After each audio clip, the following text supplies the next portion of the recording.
Hermanos queridos, buenos dias! Estamos aqui uma vez mais para dar continuidade à leitura do livro de Hechos dos Apóstolos, ou como temos dito, a leitura do livro dos Hechos do Espírito Santo de Deus. Amém?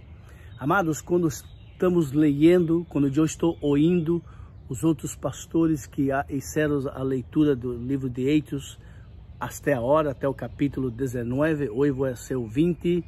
Hermanos, eu me quedo maravilhado e fantástico, mirando o amor de Deus sobre nós outros, como Deus, desde a antiguidade, já muitos anos passados, Deus preparou homens para predicar a palavra, para que o evangelho chegara até nós outros.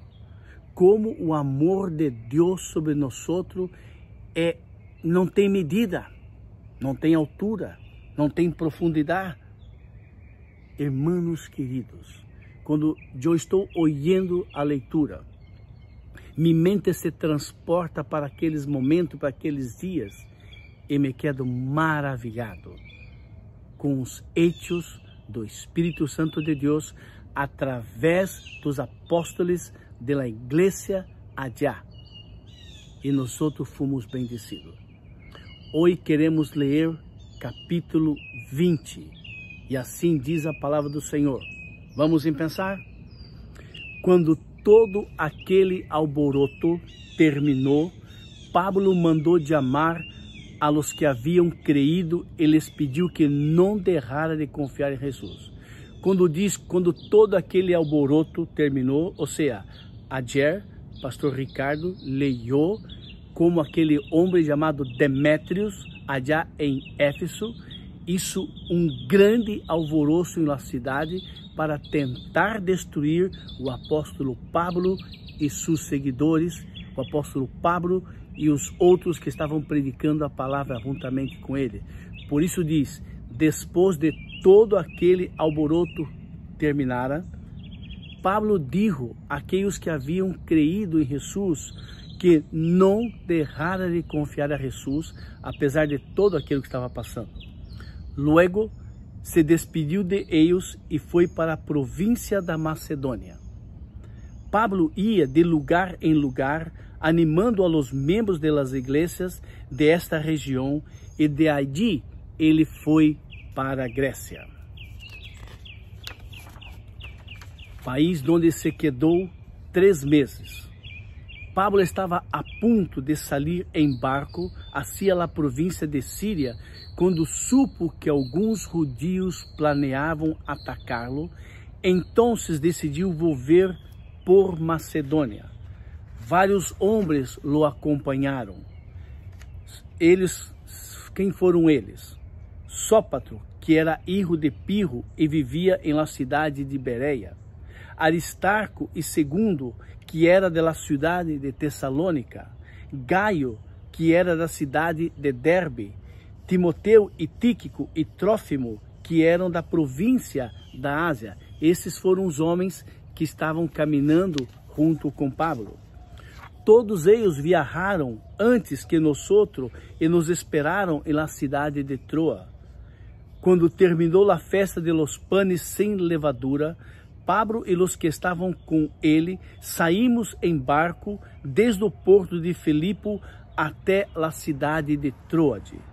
Depois de 5 dias de viagem, chegamos e encontramos aqueles homens e nos quedamos allí por mais 7 dias. O domingo, nos reunimos em um dos pisos altos de uma casa para celebrar a cena do Senhor.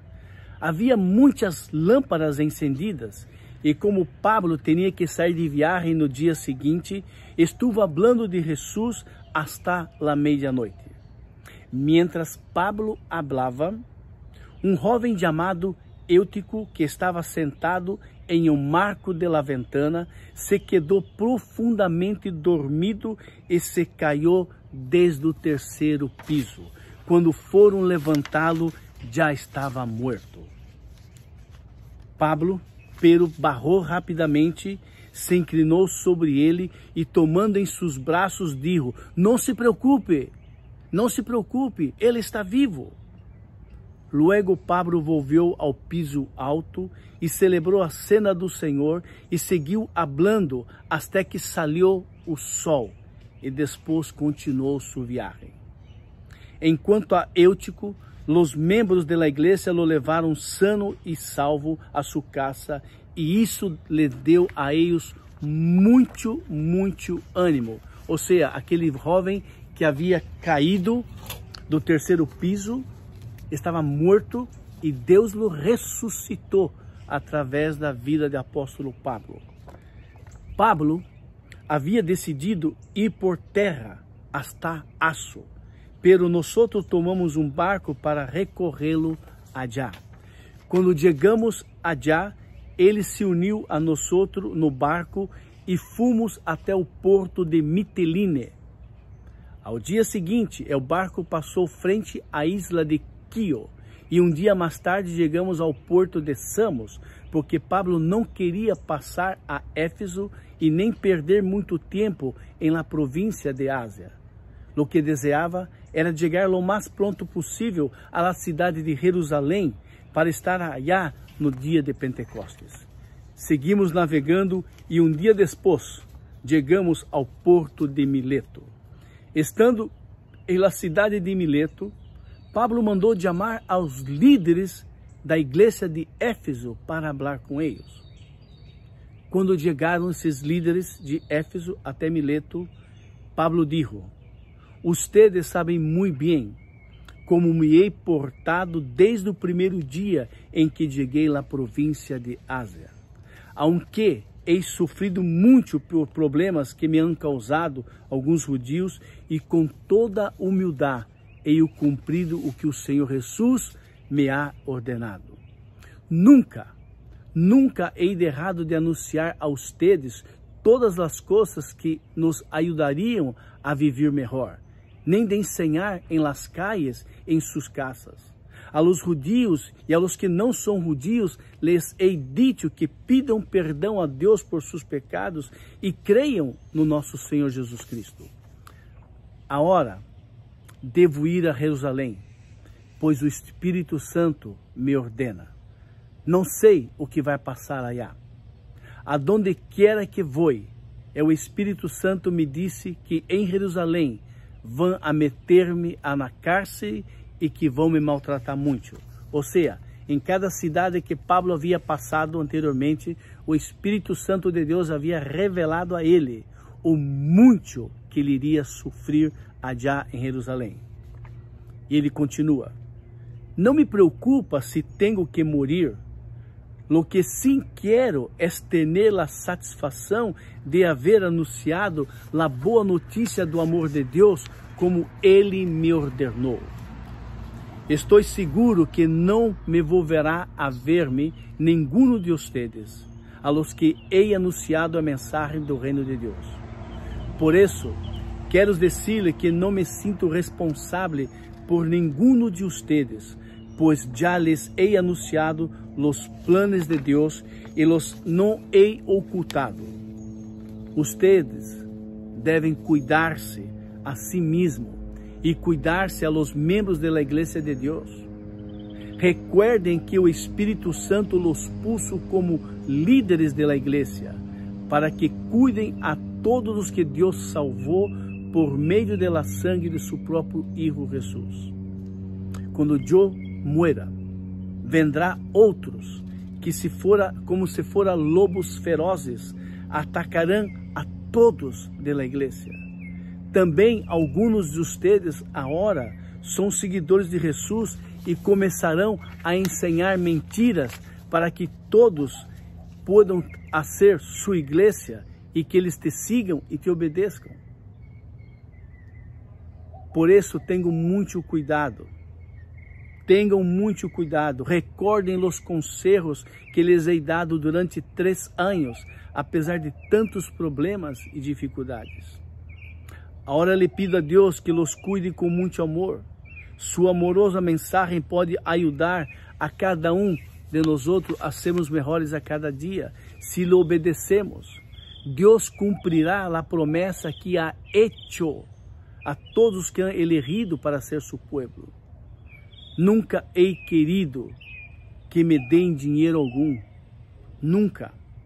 Ustedes bem sabem que com mis próprias manos hei trabalhado para conseguir tudo para mim e para os meus ajudantes, e não hemos necessitado de nada. Les he ensinado que devem trabalhar e ajudar aqueles que nada têm. Recordem o que dijo o Senhor Jesus: Deus bendice mais ao que dá do que aquele que recebe. Ou seja, há mais alegria em dar do que receber. Quando Pablo terminou de falar, se arrodilhou com todos aqueles líderes e orou por eles. E todos empezaram a chorar e abraçaram e beijaram a Pablo. Estavam muito tristes porque Pablo les havia dito que jamais lo volveriam a ver. Depois de todos o acompanharam hasta o barco. Hermanos queridos, que tremendo. Pablo descobriu o maior tesouro de sua vida. Pablo descobriu que Jesus é o maior tesouro que ele tinha. E Jesus era mais importante que sua própria vida. E isto levou Pablo a predicar a palavra. E ele disse no verso 24 do capítulo 20, que sua vida não valia nada, a não ser por uma razão. A razão de salir a predicar a graça e o amor de Deus para nós. Hermanos, esse é o grande tesouro, essa é a grande missão. Esse é o grande chamado de Deus a todos os cristianos. Hablar da graça e do amor de Deus sobre as pessoas. Hermanos, Pablo hizo todo esto não na força de seu corpo, de sua decisão. Pablo hizo todo esto na força que Deus deu a ele. Deus lhe deu a força, a coragem, a intrepidez. Quantas situações Pablo passou de morte, e mesmo assim ele seguia e persistia pregando o evangelho. Irmãos, vamos pedir a Deus que dê a nós outro, que abra nossos olhos para descobrirmos que o maior tesouro que temos é Jesus, Jesus Cristo de Nazaré. E ao descobrirmos isto, vamos nos dar conta que nossa vida também não vale nada, a não ser que seja para predicar a graça e o amor de Deus a todos. Ao vizinho que está à sua direita, ao vizinho que está à sua esquerda, ao vizinho que está delante de ti, ao vizinho que vive atrás de ti, aos companheiros de trabalho, aos jefes, aos patrones. Vamos pedir a Deus que nos capacite, nos fortaleça para seguir predicando a palavra. Amém? Que Deus los bendiga.